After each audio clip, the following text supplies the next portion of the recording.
Bonjour à tous, j'ai le grand plaisir de vous accueillir ce matin au nom de la Fondation pour les générations futures.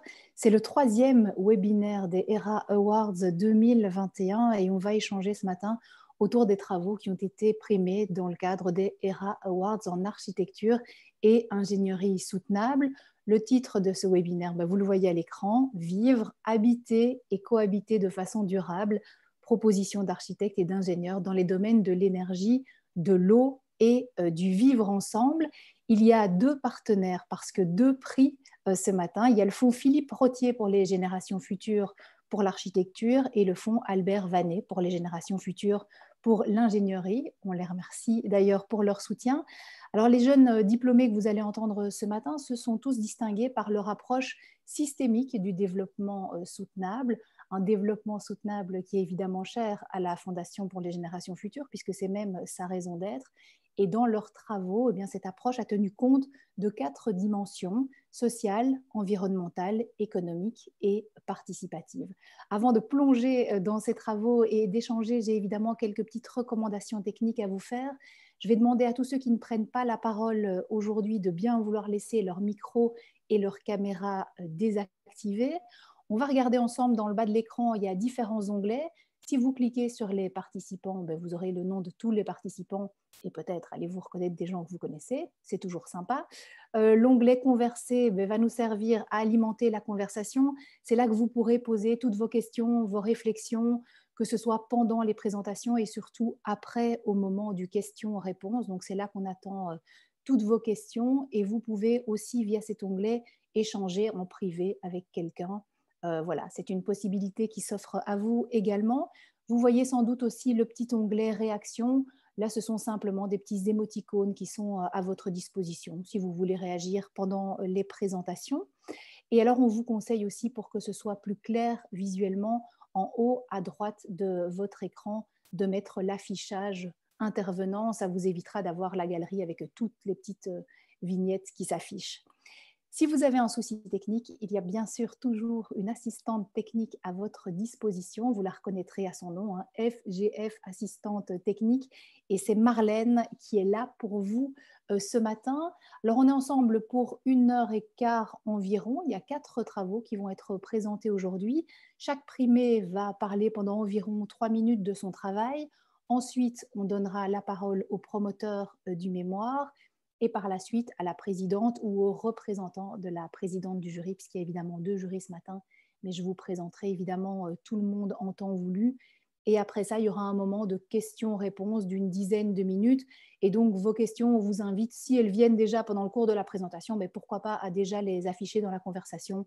Ça évite les petits moments de flottement qu'il y a parfois entre la fin des présentations et le début de ce moment de questions-réponses. C'est avec l'architecture qu'on va ouvrir ce webinaire ce matin et c'est Astrid Siro qui a l'honneur d'ouvrir le bal. Bonjour Astrid. Bonjour, alors merci beaucoup. je vais quand même te présenter. Tu as été nominée pour cet ERA Award en architecture soutenable. Tu as terminé en juin 2020 ton mémoire de master en architecture à Loki Bruxelles de l'UC Louvain, et tu es actuellement architecte stagiaire chez Lowet Partners Architectes à Bruxelles. Ton mémoire s'intitule « Vers une école sans chauffage, adaptation de la construction et des occupants ». Et tu as eu 2 promoteurs, Geoffrey Van Mouzek, qui est professeur de physique appliquée au bâtiment et chargé de recherche au sein d'architecture et climat. Il est avec nous ce matin. Également Benoît Tilmans, qui est chargé de cours à Loki Bruxelles, où il enseigne l'architecture durable, notamment à travers l'atelier TFE Éco-Architecture. Et lui ne sera pas avec nous, mais de toute façon, il y aura quelqu'un pour représenter tes promoteurs, ce qui est formidable. Astrid, c'est à toi. On se retrouve dans quelques minutes. Merci beaucoup pour cette présentation. Bonjour à tous, vous qui êtes chez vous. Ce format de webinaire nous permet en effet de rester chez nous pour participer à des conférences, à des séminaires, des cours en ligne. Mais s'il y a bien une chose que nous avons retenue du confinement, c'est que les enfants, eux, ne sont pas faits pour rester enfermés chez eux. Alors, on rouvre les écoles, certes, mais saviez-vous que même à l'école, les enfants sont souvent enfermés? Parlons architecture. Les dernières années, la norme des nouveaux bâtiments scolaires est le standard passif et les bâtiments quasi zéro énergie. Il s'agit de diminuer les consommations d'énergie tout en garantissant une température ambiante d'environ 20 degrés. Alors, comment on fait? On isole, on ferme. Le but de ma recherche était de dépasser ces standards pour proposer une école sans chauffage et ouverte. Alors, je vous entends déjà, supprimer le chauffage dans une école, l'idée peut paraître complètement folle. Moi, la première à le penser. Pourtant, n'avez-vous jamais remarqué que lorsque vous invitez des amis à manger chez vous, vous avez toujours trop chaud et vous ouvrez la fenêtre? Tout comme le fait que vous pouvez faire du sport en plein hiver à l'extérieur et ne pas spécialement avoir froid. Pour moi, l'école ne peut pas être uniquement un bâtiment. Alors, j'ai dès lors considéré l'école du point de vue architectural, mais aussi pédagogique. Je me suis intéressée aux techniques de construction, zéro énergie, passif, et aussi les pédagogies actives et l'école du dehors. Alors, petite parenthèse, l'école du dehors, c'est ces écoles où tout se passe à l'extérieur, dans les bois, hiver comme été. Donc, au final, une école sans chauffage, c'est tout à fait possible. Alors, mon projet d'école est un prototype et une esquisse qui ouvre la discussion et veut montrer toutes les possibilités. J'ai voulu montrer qu'il est possible de construire.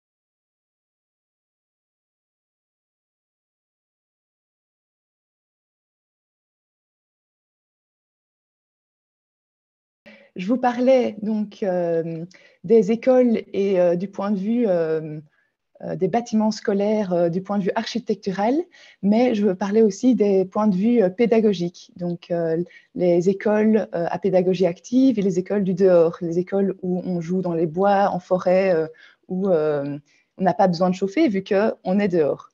Alors, je vais vous partager mon écran avec mon projet de mémoire. Mon projet est un prototype et une esquisse qui ouvre la discussion et veut montrer toutes ces possibilités. J'ai voulu montrer qu'il est possible de construire un bâtiment qui dialogue avec l'environnement et les pédagogies appliquées. Pour ce faire, j'ai analysé les activités qu'on pratique à l'école, les différents espaces de l'école et aussi la chaleur qu'on dégage en bougeant. Jouer, courir, bricoler, tout ça peut se faire dans un espace froid car on est actif. Par contre, les moments de concentration ont besoin d'une certaine chaleur. Une des lignes directrices du projet est qu'il existe plusieurs degrés de fermeture d'un bâtiment, isolé très chaud, fermé, abrité du vent ou du soleil, ou encore tout simplement extérieur. Il a fallu établir des stratégies hiver comme été pour répondre aux activités qu'on pratique, mais aussi aux saisons et forcément au climat belge. D'un point de vue un peu plus technique, le prototype prend forme d'espaces successifs pour créer ces différents degrés de fermeture. En été, on profite un maximum des espaces extérieurs tout en ventilant pour éviter les surchauffes et les espaces tampons deviennent alors ombragés et permettent de rafraîchir le bâtiment. En hiver, les espaces tampons sont fermés et permettent de maintenir justement la chaleur dans le bâtiment. Ces espaces sont clairement un peu plus frais, mais idéaux pour des apprentissages dynamiques, des ateliers physiques. Si on commence en plus la journée par une activité physique, on va chauffer nous-mêmes, enfin en tout cas les élèves vont chauffer eux-mêmes l'espace. Donc ça paraît très bien joli tout ça, mais est-ce que c'est possible? Donc j'ai vérifié ces propos, ce prototype, je l'ai modélisé énergétiquement. Au final, j'arrive à une école qui abrite 300 élèves. Il n'y a pas de système de chauffage et les températures aussi autour des 18 à 23 degrés. Donc au final, comme dans les écoles actuelles. Le bâtiment s'adapte à la pédagogie et l'élève s'adapte à l'ambiance. Le bâtiment scolaire n'est plus seulement la boîte fermée dans laquelle on apprend, mais devient un élément d'apprentissage et de développement. Et ce bâtiment est en dialogue avec son environnement. Merci à tous. Merci, merci à toi, Astrid. Je précise aussi que tu seras l'invité de Charlotte Maréchal dans Bruxelles Vie le 28 avril à 14 h. Ce sera sur BX1. Voilà, pour entendre encore parler de ton projet, bien évidemment. Si vous avez déjà des questions pour Astrid, n'hésitez pas à les poster dans le fil de la conversation. Je vais donner à présent la parole à l'un de tes promoteurs, c'est Geoffrey Van Mouzet qui est avec nous ce matin. Bonjour. Bonjour, bonjour à tous. Pourriez-vous nous dire quel a été l'apport scientifique et sociétal du mémoire d'Astrid? Mais je crois qu'il est tout à fait en ligne en fait, avec les objectifs de la Fondation pour la génération future. L'apport original, c'est dans le peut-être pas tout à fait 360 degrés, mais en tout cas, on s'en approche largement. Donc, c'est un travail qui est riche sur plusieurs facettes. Donc, il y a une proposition d'architecture, évidemment. Donc on n'a pas le temps de juger sur un seul dessin ici, bien sûr. Donc, j'invite tout le monde à se documenter sur le TFE. Il y a une validation tout à fait rigoureuse au niveau de la physique du bâtiment. Donc, il y a la prise en main de logiciels de simulation, qui sont plutôt du domaine de l'ingénierie, en fait. Et il y a une réflexion tout à fait solide au niveau des sciences de l'éducation qui appuie tout le discours. Donc là, il y a un très bel exercice de la part de Madame Sirot dans cet enrichissement entre plusieurs disciplines. Et au niveau plus sociétal, le mémoire fait la démonstration, en fait, que la performance environnementale aujourd'hui, quand on la conçoit aujourd'hui et que les objectifs qu'on se donne aujourd'hui impliquent de changer les modes de vie. Et c'est par l'exemple de l'école ici et de comment apprendre, comment vivre dans l'école et que peut être l'école qu'il y a cette démonstration pour aller au-delà du passif, au-delà de la PEB, aller vers vraiment une très haute efficacité énergétique. Il faut utiliser autrement les bâtiments, que ce soit des écoles, des logements, d'autres programmes. C'est ici un exemple dans ce travail de fin d'études, mais qui est l'exemple d'une réflexion plus large sur finalement qu'est-ce que ça implique dans nos usages, le bâtiment, d'aller loin au niveau environnemental. Merci, merci beaucoup. Et je vais donner à présent la parole à Karen Allacker, qui est professeure associée au département d'architecture de la KU Leuven au sein de la faculté d'ingénierie et qui est responsable de l'unité de recherche Design and Engineering of Construction and Architecture. Vous êtes la présidente du jury en architecture soutenable, Karen. Alors, qu'est-ce que le jury a particulièrement apprécié dans ce travail ? Bien, le jury a trouvé l'œuvre d'Astrid important pour son contribution à la lutte contre le réchauffement climatique et particulièrement a apprécié la dimension collaborative et l'approche innovante d'Astrid. L'école n'est pas un simple bâtiment passif, comme Astrid a dit, elle naît d'une adaptation réciproque entre l'école et ses utilisateurs qui est très innovant. En plus, le travail fait par Astrid dans son mémoire était énorme. Elle n'a pas seulement développé le prototype, mais elle a aussi vérifié la conception pour le contexte bruxellois. Et elle a fait ça par les simulations énergétiques, indiquant qu'on peut maintenir une certaine température sans chauffage. Et le plus important est que c'est seulement possible quand on a bien pensé sur la conception. Alors Astrid, merci beaucoup et toutes mes félicitations. Merci beaucoup Karen, on vous retrouvera évidemment un petit peu plus tard. On va passer avec toi aux questions-réponses. Astrid, les questions arrivent évidemment. Alors on nous demande quelle est la durée de vie d'un tel bâtiment. La rénovation qui est nécessaire au bout d'un certain temps est-elle prise en compte dans le design et le choix des matériaux ?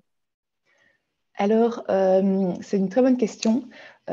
Pour tout ce qui est bâtiment passif, justement, il y avait des techniques qui nécessitaient beaucoup de maintenance et de rénovation pour justement maintenir et rénover les techniques spéciales. Le fait que dans le projet que je construis, il n'y ait pas ou quasi pas de techniques spéciales, car il n'y a pas de système de chauffage. Il y a uniquement certains systèmes de ventilation naturelle. En fait, ça élimine toute une partie de maintenance et de rénovation du bâtiment.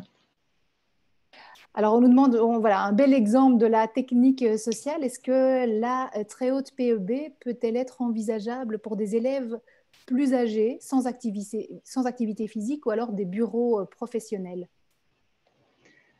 Alors, tout dépend évidemment des activités qu'on fait dans les bureaux et des personnes à qui cela s'adresse, parce que j'avais étudié dans la recherche que les enfants ont un métabolisme différent des adultes et réagissent différemment, émettent plus ou moins de CO2 en faisant certaines activités. Donc, en fait, ce serait une autre étude de cas en fonction d'un bureau professionnel ou d'élèves plus âgés. Mais c'est évidemment, bien sûr, possible en faisant les recherches adéquates, évidemment. Et est-ce que tu crois, à l'heure actuelle, est-ce que ça s'adresse aussi bien à des écoles à pédagogie active que des écoles plus traditionnelles où on sait qu'on bouge moins, hein, même si on est en primaire et qu'il y a certaines activités de bricolage, etc. Alors, je pense que cette possibilité est vraiment très liée à la pédagogie active, qui sont aussi plus ouvertes avec des programmes plus libres, où on peut justement adapter les activités en fonction de la journée, de la saison, et puis aussi du bâtiment. Donc, pour le coup, je pense que c'est vraiment lié à des pédagogies plus actives et plus ouvertes, car comme vous le dites, dans les pédagogies traditionnelles, c'est souvent quand même une journée entière assise avec quelques sorties, autant pendant la récréation, ou bien quelques sorties qui sont organisées longtemps à l'avance. Donc, on est moins résilient par rapport au bâtiment et par rapport aux conditions extérieures, en fait. Ouais. Alors, on nous demande aussi comment fonctionne cette ventilation. Alors, la ventilation, donc j'ai voulu surtout privilégier la ventilation naturelle pour ne pas devoir refroidir le bâtiment en été. Et oui, c'est ça, pour vraiment privilégier la ventilation naturelle. Il s'agit donc de ventilation aussi bien hygiénique pour avoir de l'air pur et pour que l'air ne soit pas saturé, surtout après une activité physique, par exemple, et aussi une ventilation intensive pour éviter la surchauffe en été surtout, car en été, on voit bien que ce genre de bâtiment va être très chaud et on a besoin vraiment de ventiler pour aérer, pour refroidir. Alors, il y a une petite particularité en plus, c'est qu'en hiver, on ventile naturellement aussi pour avoir de l'air pur en classe. Et dans ce cas-là, on rajoute un petit récupérateur de chaleur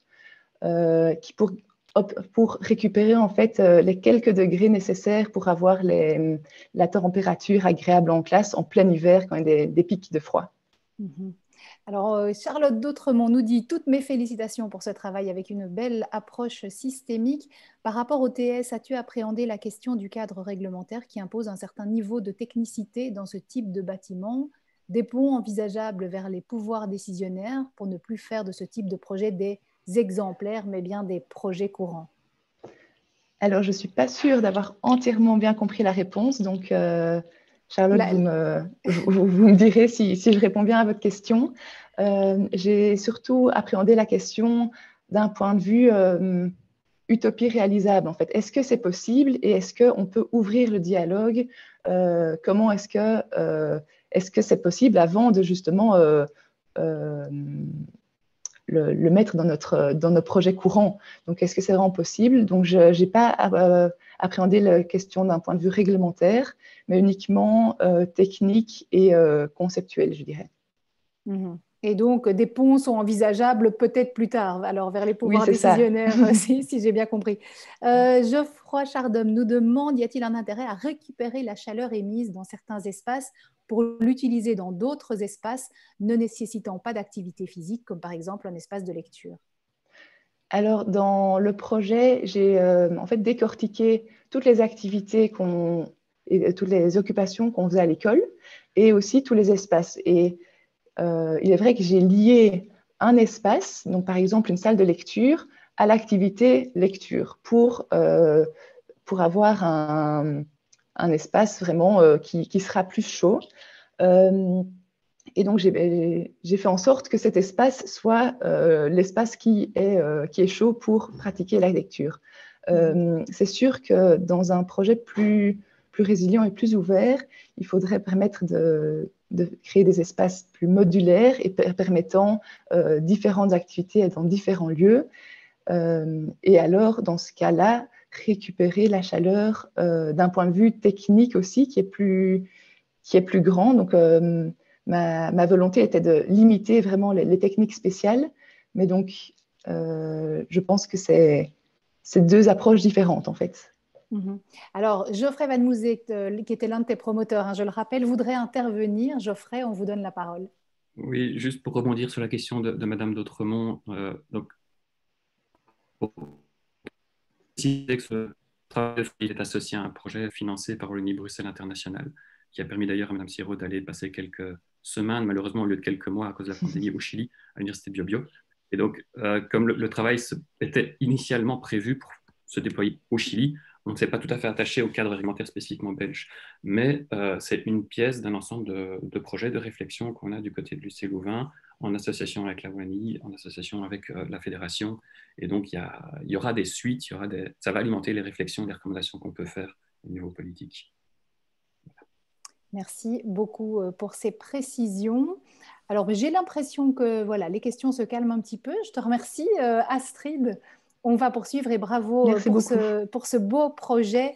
Et je le rappelle, tu es l'invité le 28 avril de Charlotte Maréchal dans Bruxelles-Vie sur BX1. Ce sera à 14 h. Merci beaucoup. Merci à vous, Geoffrey Van Mouzet, Karen Alacker. On vous retrouve évidemment un petit peu plus tard. On va découvrir à présent le travail de Céline Lopez. Céline, tu es lauréate de ce prix en architecture soutenable. Tu as présenté un mémoire de master en architecture à la faculté d'architecture, d'ingénierie architecturale et d'urbanisme Loki Tournai de l'UC Louvain. Et ce mémoire s'intitule « Un projet local comme catalyseur du territoire rural ». Tu as eu comme promoteur Frank Vermandel, qui est maître de conférence à l'École nationale supérieure d'architecture et de paysage de Lille, et il enseigne la théorie de l'architecture à la faculté dont tu fais partie, évidemment, tu faisais partie à Tournai. Céline, c'est à toi. Déjà, bien, bonjour à tous. Alors, si je vous demande, pour le bien de la planète, de manger des insectes, en seriez-vous capable ? Nous savons que nous vivons dans un monde en transition où l'appauvrissement des sols se fait ressentir alors que la population mondiale ne cesse d'augmenter. Il faut savoir que l'insecte, c'est d'abord un aliment sain, riche en protéines et durable pour la planète. C'est pourquoi l'introduire dans nos assiettes peut être une première initiative pour diminuer les gaz à effet de serre et ainsi préserver la richesse des sols. De mon point de vue, c'est aux territoires ruraux de saisir les possibilités d'alternatives agricoles écologiques. En effet, la production d'insectes comestibles a un faible impact environnemental. Il ne nécessite pas d'une grande surface agricole et se prête donc idéalement à l'élevage vertical. À présent, vous devez vous demander, mais quel est le rôle de l'architecte dans tout ça ? Donc, l'architecte conçoit des espaces dont les fonctions vont au-delà de la connaissance, qui vont au-delà de la connaissance de la simple réalisation du bâtiment. C'est pourquoi mon engagement d'architecte propose d'intégrer une nouvelle échelle agricole, une ferme verticale à grillons. Donc, c'est un projet local impliquant les acteurs du territoire dans lequel il s'implante. Cette ferme à grillons comestibles s'inscrit dans le village de Rio de Couros, un territoire portugais fragilisé par l'exode rural. C'est donc en allant à la rencontre des habitants et des acteurs engagés que j'ai défini l'enjeu local de ce territoire, c'est-à-dire rebooster l'économie locale et révéler un lieu qui peut paraître ordinaire, mais qui regroupe beaucoup de personnes qui s'identifient. Maintenant, vous demandez, mais en quoi une production d'insectes peut rebooster un milieu rural ? Alors, c'est une économie circulaire qui interagit avec chaque habitant du territoire. Par exemple, le bâtiment peut stocker dans des silos les déjections des insectes, qui, eux, sont utilisés comme engrais fertilisants pour les agriculteurs, mais aussi comme combustible pour chauffer les habitations. De plus, l'agriculteur peut venir apporter ses récoltes pour nourrir l'insecte, mais aussi pour transformer la nourriture traditionnelle à base d'insectes. Donc, cette ferme verticale révèle ce territoire. Il s'inscrit dans un paysage anciennement actif. De plus, son architecture s'inspire des séchoirs à maïs traditionnels pour son usage et pour perpétuer une mémoire collective propre à la région. Donc, le bâtiment présente une emprise au sol minime et donc 2 rapports au sol. Un socle en maçonnerie ouvert vers cette terre habitée par l'insecte et au-dessus, une structure bois visitable par le biais d'un belvédère et d'un observatoire, permettant une interaction entre le visiteur, le producteur et l'élevage d'insectes. La structure et l'implantation du projet saisissent les ressources énergétiques de son environnement afin que le bâtiment soit durable. Pour terminer, ce projet, c'est donc un exemple de scénario stratégique dans le but de revitaliser les territoires ruraux et aussi de répondre aux enjeux d'un monde en transition. Merci pour votre écoute. Merci beaucoup, Céline. Merci et bravo. Et je me permets d'ajouter que demain, tu seras invitée dans l'émission radio Les Éclaireurs de Fabienne Van de Merch. Rendez-vous donc ce samedi 24 avril à 13 h sur La Première. Et on va accueillir à présent ton promoteur, Frank Vermandel. Bonjour. Bonjour à vous et merci de votre invitation. Je suis très heureux d'être aujourd'hui parmi vous pour saluer le travail de Céline. Et donc, pour dire peut-être quelques mots, si vous le souhaitez. Avec grand plaisir. Comment ce travail, justement, fait-il avancer la réflexion ou les pratiques dans son domaine de recherche?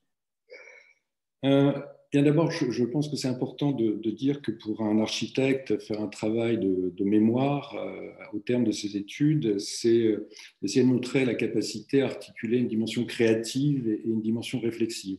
Et c'est en cela, effectivement, que le mémoire de Céline est tout à fait intéressant, en travaillant sur un terrain très localisé, sur une région portugaise qu'elle connaît bien. Elle a réussi à faire émerger un certain nombre de questions de ses observations de terrain.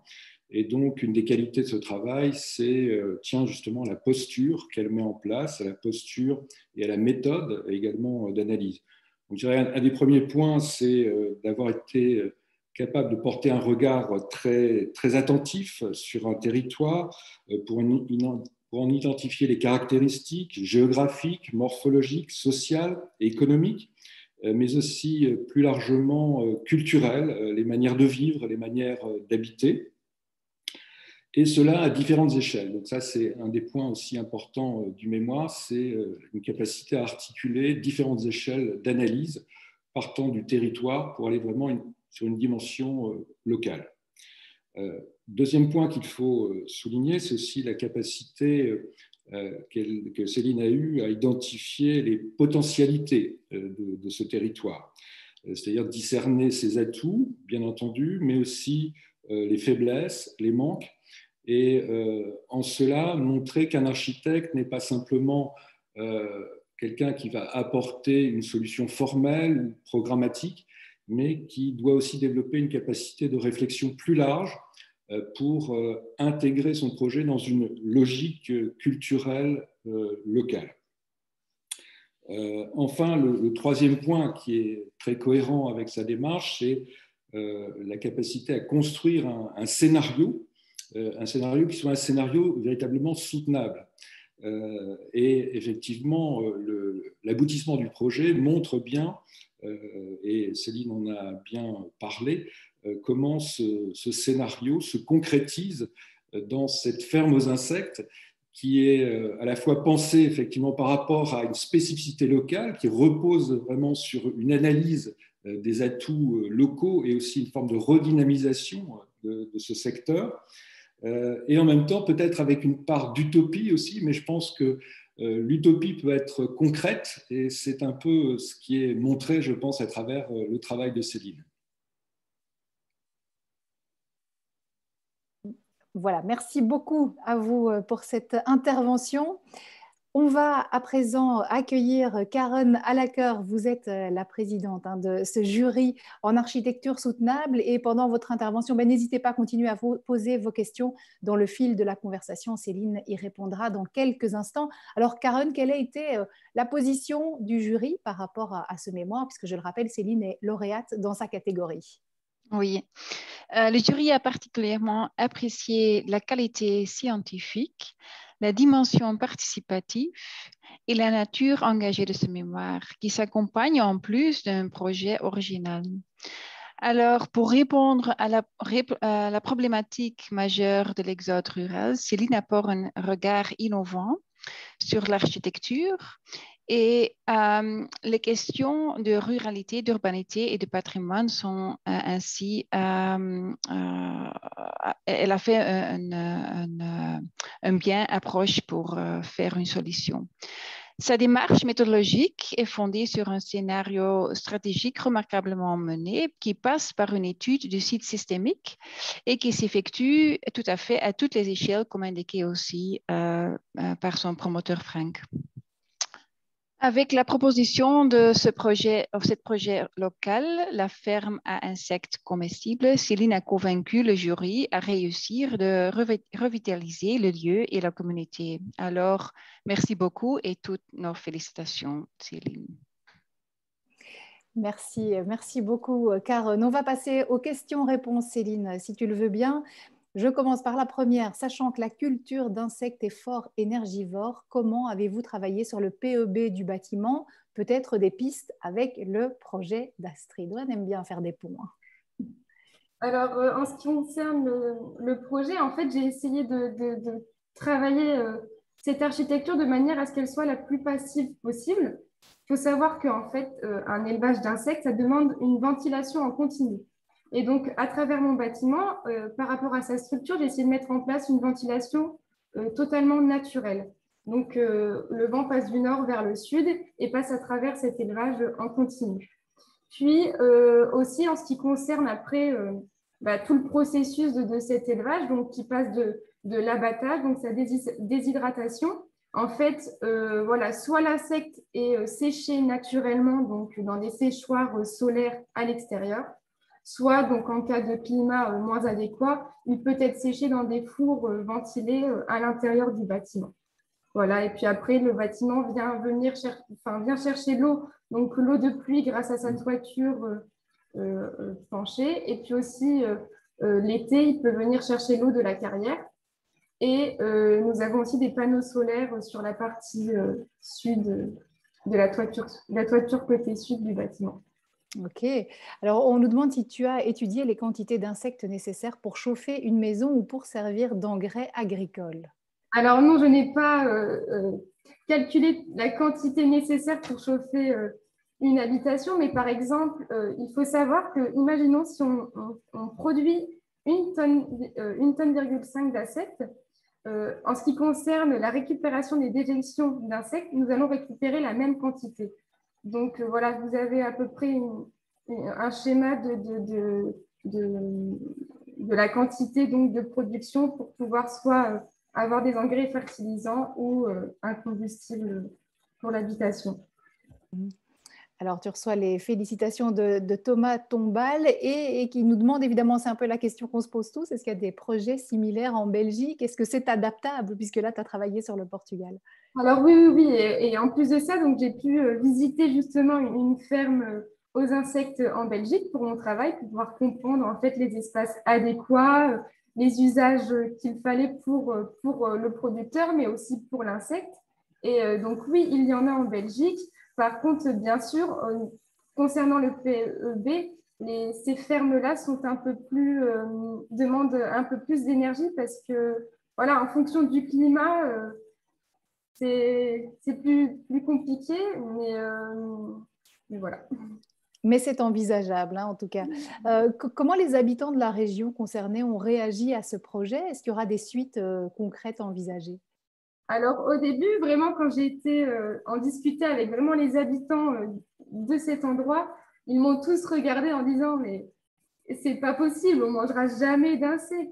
Et donc, c'est vrai qu'ils ont du mal à assimiler ça parce que voilà, ils sont encore dans leur tradition et c'est un peu dur à l'imaginer. Mais après, en discutant avec des acteurs vraiment engagés dans ce territoire, ils sont tout à fait prêts à se lancer dans cette nouvelle vision. Et voilà, après, c'est compliqué aussi de trouver des personnes qui sont prêtes à s'investir et à mettre en place ce projet aujourd'hui. On est encore un peu loin de ce niveau-là. Oui, c'est ça. C'est vrai que culturellement, c'est encore un petit peu compliqué, mais on sait qu'aujourd'hui, on utilise les insectes dans des pâtes, dans de la farine, etc. C'est peut-être une façon d'en manger sans trop les voir, parce que c'est vrai qu'on a encore un petit peu de mal avec ça. Quel type d'insectes, justement, sont utilisés dans ce projet? Alors, ici, j'ai choisi de travailler sur le grillon, mais sinon, on a les sauterelles, qui est similaire au grillon, et aussi donc, les vers de farine. Donc, c'est le ténébrion meunier, qui lui est élevé aussi de la même manière. Il demande juste un peu moins de lumière. En fait, voilà, le ver de farine peut se reproduire dans une lumière très sombre, alors que le grillon et la sauterelle va demander un peu plus de luminosité pour leur élevage. Voilà, on nous dit qu'on en mange déjà sans le savoir. Par exemple, le yaourt rose. Voilà. Et puis certains d'entre nous en mangent voilà, complètement volontairement. Merci beaucoup, Céline. Et encore bravo pour ce travail. Merci à vous pour vos questions. On va changer de catégorie à présent. On va entamer l'ingénierie. On passe donc au troisième mémoire abordé ce matin avec Jean Frépia. Bonjour Jean. Oui, je te présente. Voilà, le temps que tu nous rejoignes. Tu as présenté un mémoire de master en ingénieur industriel à la Haute École en Hainaut-Mons. Son titre, Autoconsommation collective, le partage de l'énergie au sein d'une communauté, et ta promotrice est Émilie Delchevalerie, qui est maître assistante en mécanique, électromécanique et énergie au département sciences et technologies de cette Haute École en Hainaut. Jean, si tu es bien avec nous, j'avoue que moi, je ne te vois pas encore apparaître.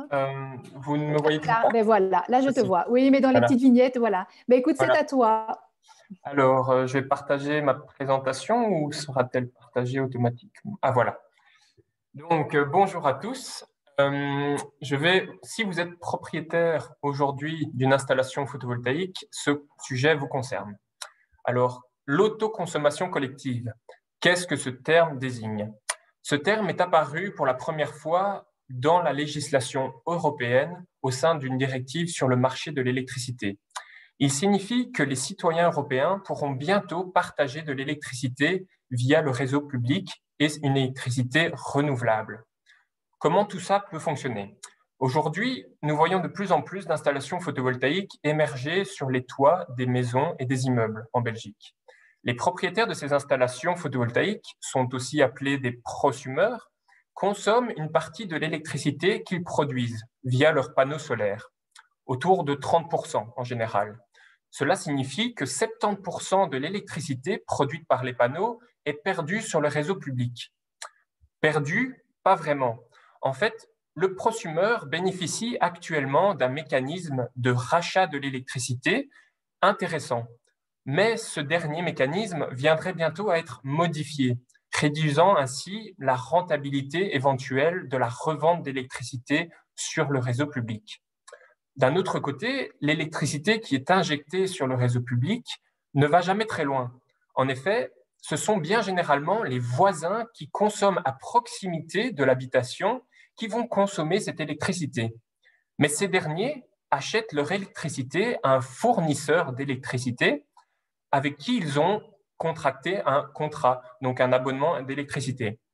Serait-il donc possible que ces voisins puissent racheter une partie de l'électricité à ceux ou ces prosumeurs? Voilà le sujet de mon travail de fin d'études. Avant tout, il faut qu'il y ait un cadre légal qui puisse encadrer cette pratique. Actuellement, en Belgique, on ne peut pas vendre son électricité à son voisin. Pour ce faire, il faut donc mener des études. On appelle ça des projets pilotes. Et ces projets pilotes permettront de nourrir ce futur cadre légal. Et c'est ce que l'on a mené à Bruxelles en 2020, à Gensoren, une commune bruxelloise, où la première communauté d'énergie renouvelable de Belgique fut créée. Celle-ci est constituée d'une école qui dispose d'une très grande installation photovoltaïque, mais aussi de voisins et de commerces qui sont à proximité de l'école. Et ces derniers ont décidé aujourd'hui d'acheter une partie de leur électricité à l'école. Ainsi, une économie locale est créée. Bientôt, il y aura d'autres types de projets qui vont émerger en Belgique pour nourrir cette législation, intégrant d'autres types de configurations, comme par exemple un immeuble à appartement où l'électricité serait distribuée entre les locataires de l'immeuble. Aujourd'hui, l'enjeu est aussi d'intégrer un public cible qui fut souvent exclu de la transition énergétique, c'est-à-dire un public précarisé, qui pourrait être le premier acteur à bénéficier d'une électricité moins chère et renouvelable. Un autre avantage qui sera également permis grâce aux communautés d'énergie renouvelable est que des personnes n'ayant pas les moyens financiers d'investir seules dans une installation photovoltaïque, ou bien parfois ne sont pas propriétaires de leur logement, pourront investir ensemble dans une installation photovoltaïque collective. Ainsi, on voit qu'à travers l'émergence de ces communautés d'énergie renouvelable, des objectifs sociaux et environnementaux viendront en priorité dans cette transition énergétique avant les objectifs économiques.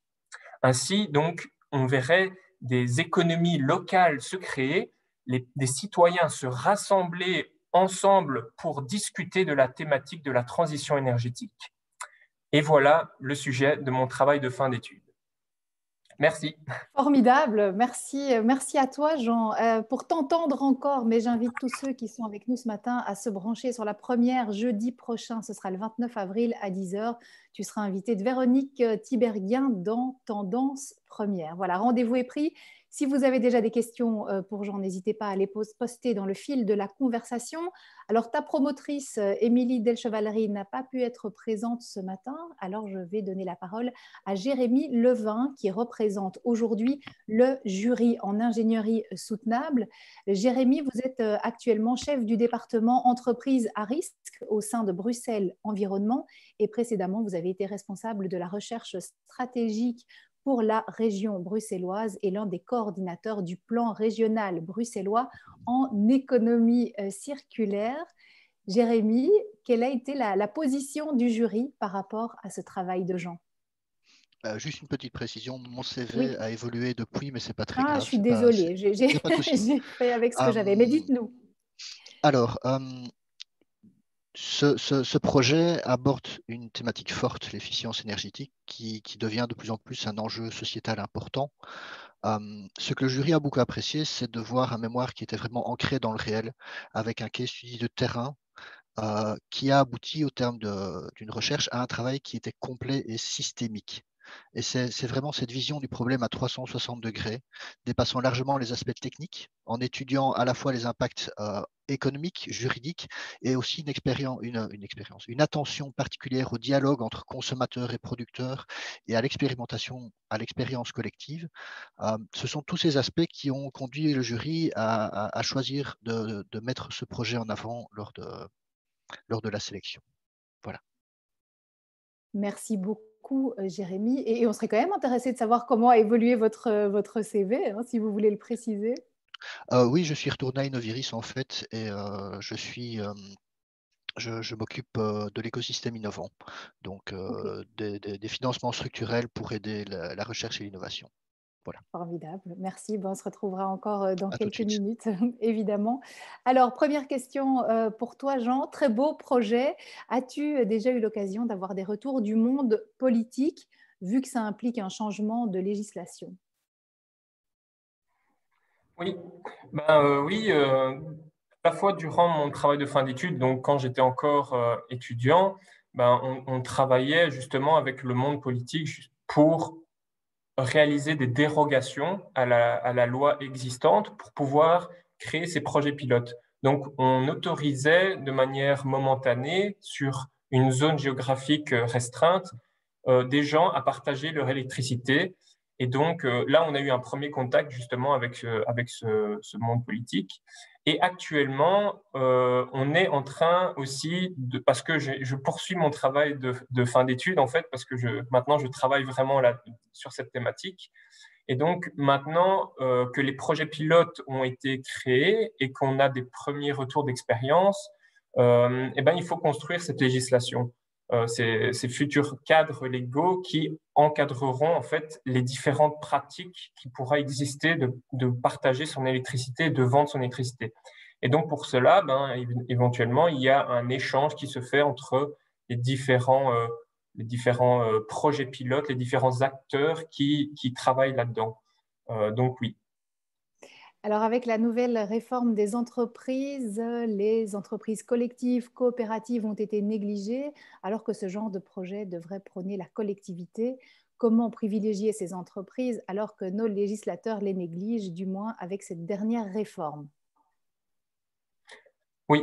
Alors, comment privilégier les entreprises? Ça, je ne sais pas encore exactement. Je ne pourrais pas dire dans la future législation comment elle sera construite. Elle va probablement bientôt sortir au cours de l'année.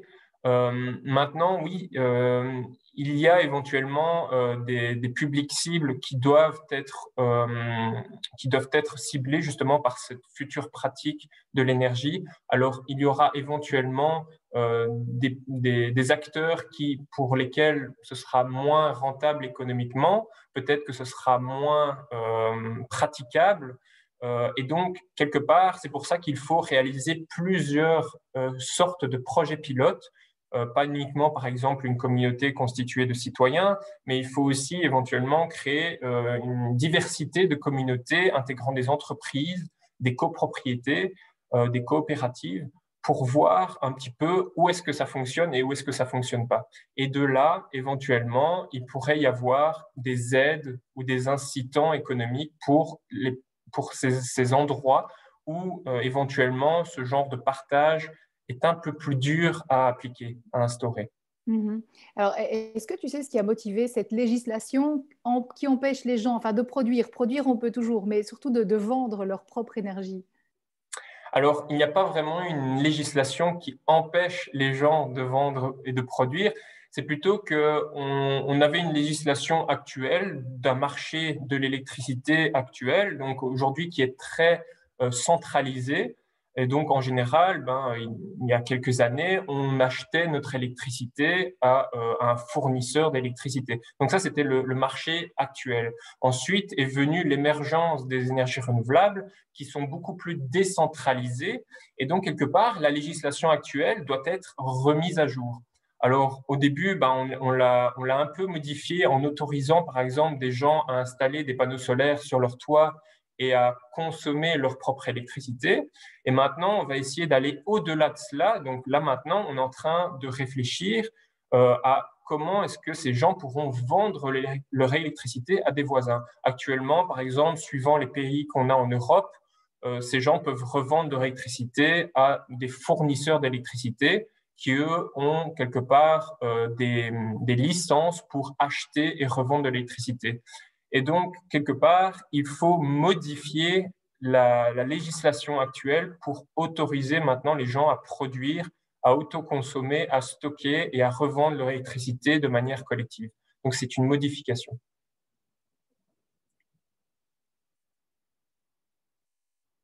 Pardon, sans le micro, c'est moins bien. On nous demande, est-ce que la distribution, qui reste un monopole, n'est pas la plus grosse contrainte? Alors, parmi tout le projet pilote que j'ai mené, et qui a été décrit aussi dans mon travail de fin d'études, il y avait notamment la question du tarif, c'est-à-dire, voilà, pour qu'un projet soit quelque part rentable économiquement, au moins pour que les participants puissent acheter de l'électricité au prix du marché ou ou un petit peu moins cher, il fallait un petit peu voir de quoi était composé ce tarif. Et donc, il y a maintenant une question qui se pose sur, voilà, lorsque je vends mon électricité à mon voisin, si cette électricité transite par le réseau de distribution, parce que voilà, créer un réseau privé, ça serait très peu rentable économiquement. Imaginez de relier toutes les maisons avec des câbles électriques, ce serait assez embêtant. Et donc, utiliser le réseau public existant, c'est qu'on l'utilise quelque part. Et puis, pour mener ce genre de projet, il faut aussi, par exemple, intégrer des compteurs communicants. Ces compteurs communicants sont de la propriété, par exemple, du gestionnaire de réseau, qui va s'occuper de collecter justement ces données, d'organiser le partage d'énergie et puis d'envoyer les données aux différents membres. Et donc, quelque part, en faisant cela, il faut utiliser le réseau de distribution et donc voir quel tarif on va placer en fait pour l'utilisation de ce réseau, qui sera peut-être moindre que, par exemple, lorsque l'on consomme de l'électricité qui vient de l'autre bout de la Belgique et qu'elle doit transiter par plusieurs lignes haute tension, basse tension, moyenne tension.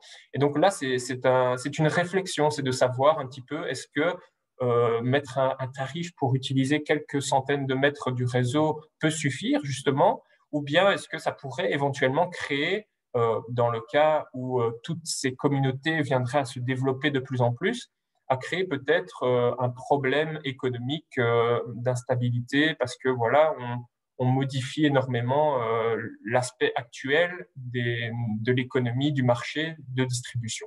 Donc tout ça, ce sont des questions qui ont été posées durant mon travail d'études et qu'on se pose, sur lesquelles on travaille toujours actuellement, que ce soit à Bruxelles ou bien en région wallonne. Et si on utilise le réseau de distribution existant, ça veut dire qu'il n'y aurait pas de grosses installations techniques à prévoir, qu'on peut finalement travailler avec les installations qui existent à l'heure actuelle. Voilà, oui. Éventuellement, le but, c'est aussi de voir si les énergies renouvelables viennent de plus en plus à augmenter sur un réseau public existant, de voir, par exemple, à certains moments où l'été, il y a énormément de production solaire, photovoltaïque, mais que les gens ne sont pas chez eux parce que justement il fait beau, donc tout le monde est à l'extérieur, de voir qu'est-ce qui se passe sur le réseau. Et peut-être que ce genre de communauté d'énergie renouvelable qui intégrerait aussi peut-être une notion de flexibilité, c'est-à-dire qu'on va essayer de dire à ces gens qui sont dans des communautés, voilà, vous pouvez consommer de l'électricité renouvelable, mais si vous ne consommez pas cette électricité au moment où elle est produite, vous perdez l'intérêt. Et donc, l'intérêt, ce serait aussi de voir sur une petite maille du réseau, de voir si les gens pourraient éventuellement changer leur comportement lorsqu'il est en fait intéressant économiquement.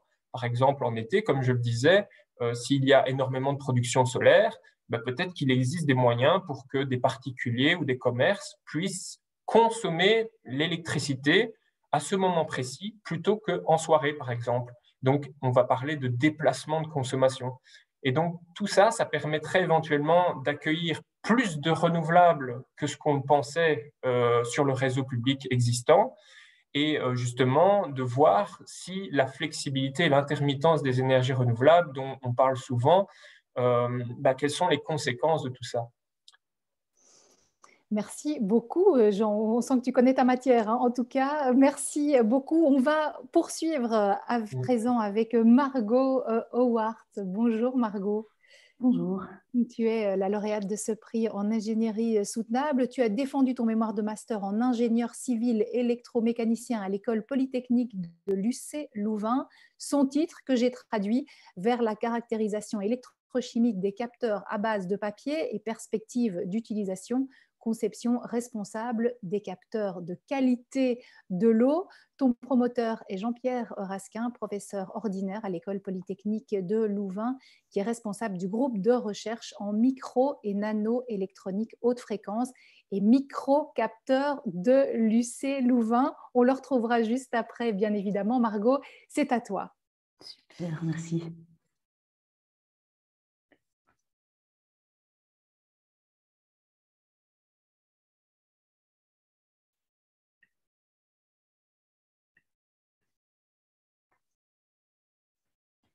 Alors, d'où vient donc l'eau consommons et où va-t-elle? Voici le cycle de l'utilisation humaine de l'eau douce. Pas très compliqué, non? On extrait, on utilise et on rejette.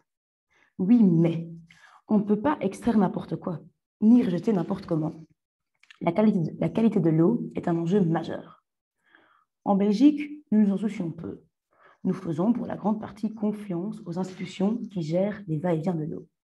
Cependant, pas tous les citoyens du monde, ni d'ailleurs d'Europe, ont la chance de pouvoir faire confiance à l'eau qui sort du robinet. Et s'il existait un capteur facile à utiliser, pas cher, qui disait en moins de minutes si l'eau est fiable ou non, ce serait cool en soi.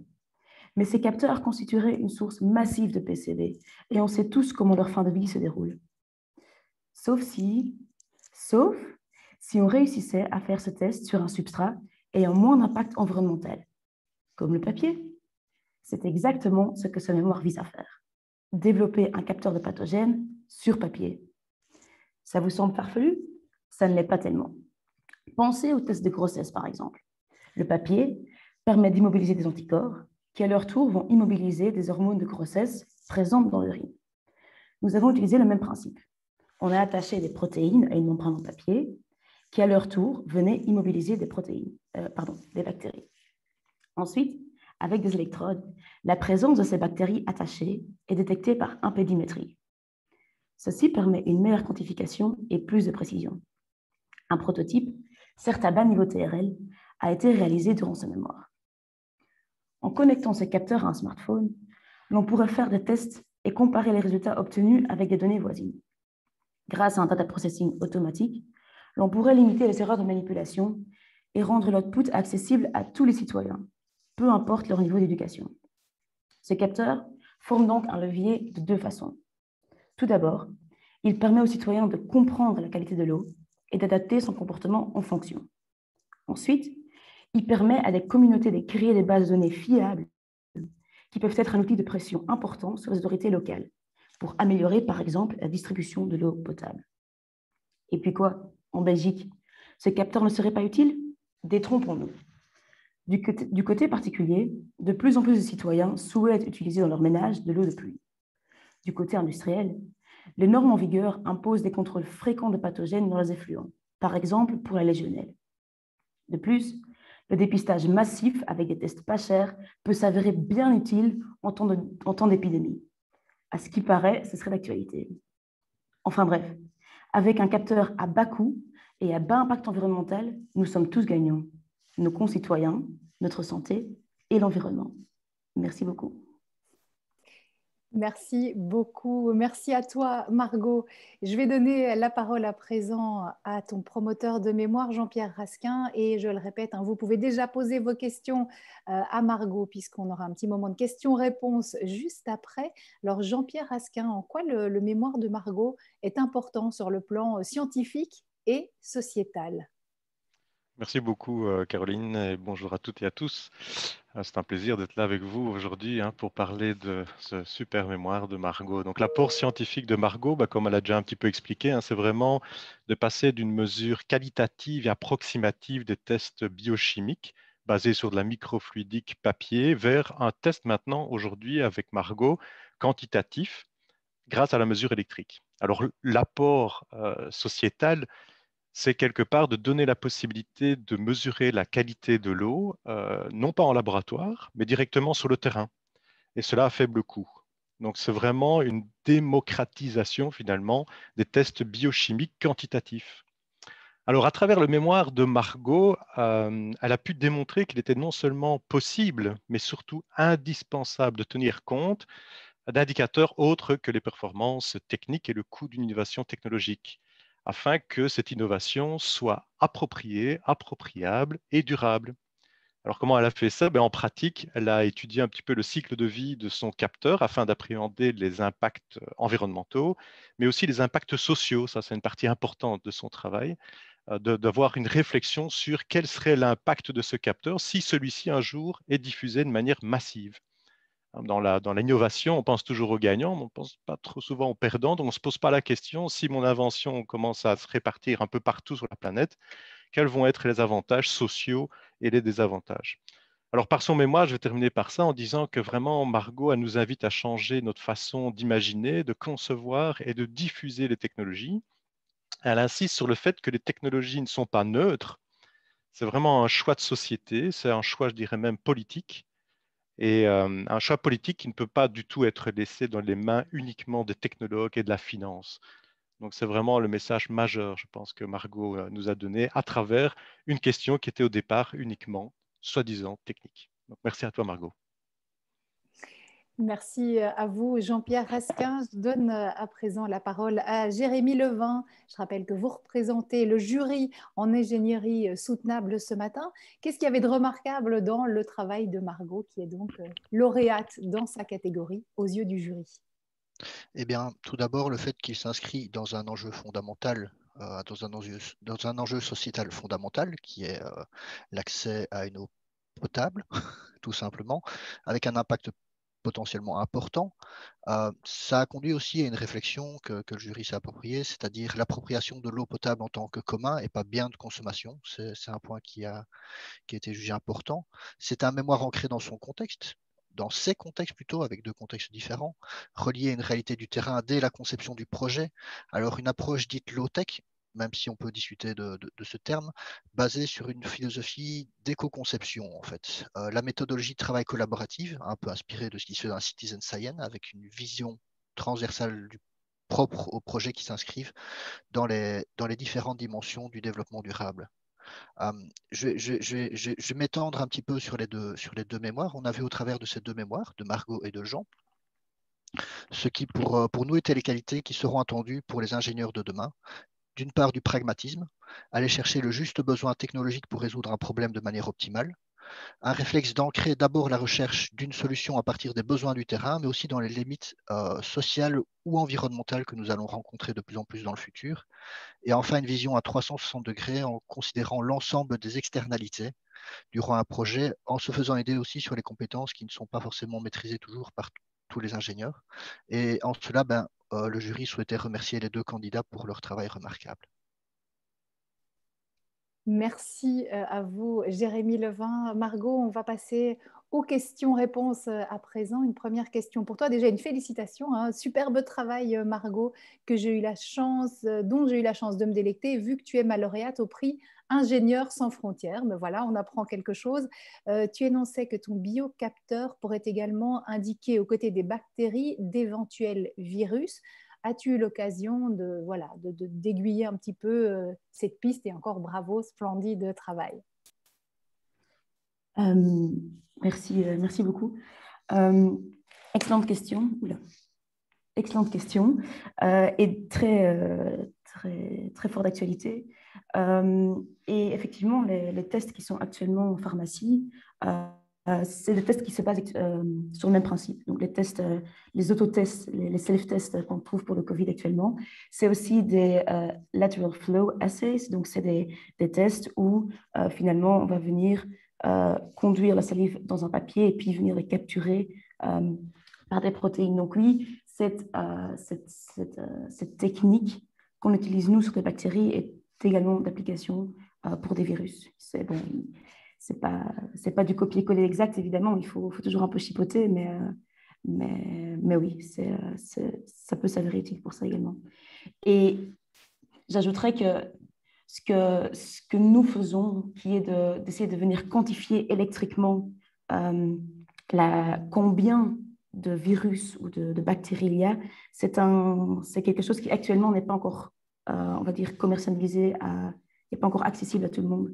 Et donc, actuellement, on voit juste, on est positif ou négatif, mais pour certaines applications médicales, il est vraiment pertinent de savoir aussi à quel point, quelle est la concentration présente. Et donc, ça, c'est une quantification qui n'est pas possible actuellement, mais vers laquelle on tend. Alors, tu disais tout à l'heure, tiens, est-ce qu'on a besoin ou pas de ce genre de tests en Belgique? Est-ce que la première démarche de ton travail, c'était d'aller vers des pays qui n'ont pas accès à l'eau courante, etc. C'était quoi le départ de ce travail, en fait? Oui, donc le départ, c'était bien. Le départ, en fait, c'était de se dire, on veut travailler sur quelque chose avec un substrat avec peu d'impact. Donc, on est vraiment parti de ce substrat papier. Et ensuite, on a exploré des applications aux Philippines, par exemple, où là, vraiment, cet accès à l'eau potable est un enjeu majeur. Et donc, ça a été un premier scénario d'utilisation. Après, on s'est rendu compte que même en Belgique, il y a beaucoup de parties qui seraient demandeurs. Donc, j'ai cité les citoyens qui utilisent de l'eau de pluie dans leur ménage ou qui veulent de plus en plus tendre vers ça. Mais aussi du côté industriel, il y a eu un outbreak. Donc il y a eu la légionelle à Gand, en fait, en 2019, parce qu'une industrie avait rejeté de l'eau contaminée. Et ça a fait des victimes. Et donc, même si ce n'est pas courant, en Belgique, c'est quand même un problème qui revient et pour laquelle l'industrie est fort au taquet. Et donc, ils sont forts au qui-vif. Et donc, avoir un test utilisable de façon fréquente, c'est intéressant pour eux. Donc, j'entends bien que dans les perspectives, c'est l'une des questions qu'on pose pour la diffusion de cette technologie, là où elle sera utile. Finalement, elle pourrait l'être partout, si on t'entend. Oui, partout où il y a un besoin de contrôler la qualité de l'eau. Parce qu'en soi, il y a quand même toujours cet enjeu de confiance. Et si nous, on arrive à faire confiance à l'eau qui sort de notre robinet, on n'a peut-être pas besoin. Il ne faut pas non plus l'utiliser pour dire de l'utiliser. Mais il y a des applications concrètes, des niches, si on veut, dans lesquelles il y a vraiment encore un besoin de pouvoir mieux quantifier ce qu'il y a dans l'eau et de façon très fréquente, très régulière. Et c'est dans ces niches-là que c'est intéressant d'avoir un capteur fiable et avec un impact réduit, vu que c'est quand même, il s'agit d'une mesure fréquente à faire. Alors, tu avais également un projet avec un ingénieur sud pour les pays en développement d'étudier les performances de ce purificateur. Est-ce que tu as eu une évolution sur ce projet? Ou ingénieux sud pour les pays en développement ou ingénieur sud? Oui, donc Ingénieux Sud est un cours à l'UCL, un cours projet en fait, où des étudiants collaborent avec des partenaires du Sud. Et M. Raskin d'ailleurs est titulaire de ce cours. Et donc oui, il y a évidemment des groupes qui travaillent sur l'eau potable parce que c'est un enjeu majeur au Sud, enfin, dans les pays du Sud plutôt. Et donc, il y a un groupe qui travaille sur la purification de l'eau. Et donc, évidemment, quand on dit purification, il y a aussi cet aspect de contrôle qui s'ajoute. Il faut pouvoir valider la purification effectuée. Et donc, oui, il y a une collaboration qui s'est lancée à ce niveau-là, mais on n'est pas encore abouti, on va dire. On sent en tout cas que les perspectives sont nombreuses pour ce projet. Alors, je voulais partager une phrase d'un de tes promoteurs. Ce n'est pas moi qui le dis, hein, c'est Oulia Altinok. Dans ta lettre de recommandation, c'est avec ce type de personnalité et de compétences que nos sociétés seront en mesure de relever les défis scientifiques ambitieux qui nous attendent. Voilà, félicitations encore, Margot. Ce sera le mot de la fin. Merci beaucoup, bravo à toi. Merci à tous d'avoir été présents ce matin. Je remercie encore les partenaires de ces deux prix, les fonds Philippe Rottier et Albert Vanet pour les générations futures, donc les partenaires. Je remercie aussi l'équipe de la Fondation pour les générations futures. Ce webinaire est à voir et à revoir sur le site de la Fondation, fgf.be/ERA. Vous pouvez le faire circuler autour de vous sans aucun problème. On se retrouve lundi à 10h autour des ERA Awards en santé et alimentation soutenable. Et puis, je vous donne également rendez-vous le jeudi 29 avril à 20h pour une magnifique cérémonie festive qu'on vous a préparée, qui va ramener un esprit de fête dans ces ERA Awards. Et la soirée sera diffusée en première sur la chaîne YouTube de l'UC Louvain. Merci à tous d'avoir été là. Bravo à tous les primés et les lauréats. Merci aux promoteurs, aux représentants du jury, président de jury. Merci beaucoup et à lundi ou à bientôt. Merci beaucoup. Merci Bonne beaucoup. journée. Au revoir. Au revoir.